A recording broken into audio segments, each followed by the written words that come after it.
একটা সময় অনেক জমজমাটভাবে আমরা উৎসব করতাম।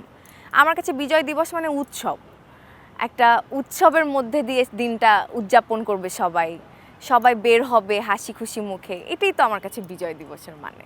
1971 হলো বাংলাদেশের রুট, এইটা আমরা যতদিন পর্যন্ত বাংলাদেশ থাকবে ততদিন 1971 থাকবে, ততদিন 16ই ডিসেম্বর থাকবে, ততদিন 26শে মার্চ থাকবে, ততদিন 21শে ফেব্রুয়ারি থাকবে।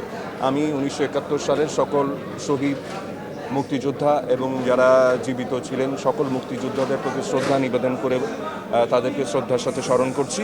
আমাদের 54তম বিজয় দিবস। আমাদের তো ইতিহাস, বর্তমান অনেক কিছুই হচ্ছে। ইতিহাসের একটা প্রচণ্ড শক্তি আমাদের মধ্যে এখনও আছে। দেশটাকে আরেকটু এগিয়ে নিয়ে যাওয়ার প্রত্যাশাটা আমার মধ্যে সবচেয়ে বেশি কাজ করছে। দেশটা এগিয়ে যাক, দেশের যত অসুবিধা যাচ্ছে, যত ধরনের ক্ষতির মধ্যে দিয়ে আমরা যাচ্ছি, সেগুলো কাটিয়ে উঠে দেশটাকে একটু সুন্দর পরিসরে দেখতে চাই। বিজয় মাস, আমি জন্মগ্রহণ করেছি ডিসেম্বরে, ক্রিসমাস আছে ডিসেম্বরে, অনেক কিছু আছে ডিসেম্বরে, শেষ হয়ে যাবে বছর ডিসেম্বরে। ডিসেম্বর মাস অনেক ঘটনাময়, ঘটনাবহুল মাস আমার জন্য। হয়তো হতে পারে এটাই আপনাদের সাথে আমার শেষ কথা, হয়তো হতে পারে আপনার পাশের মানুষের সাথে শেষ কথা।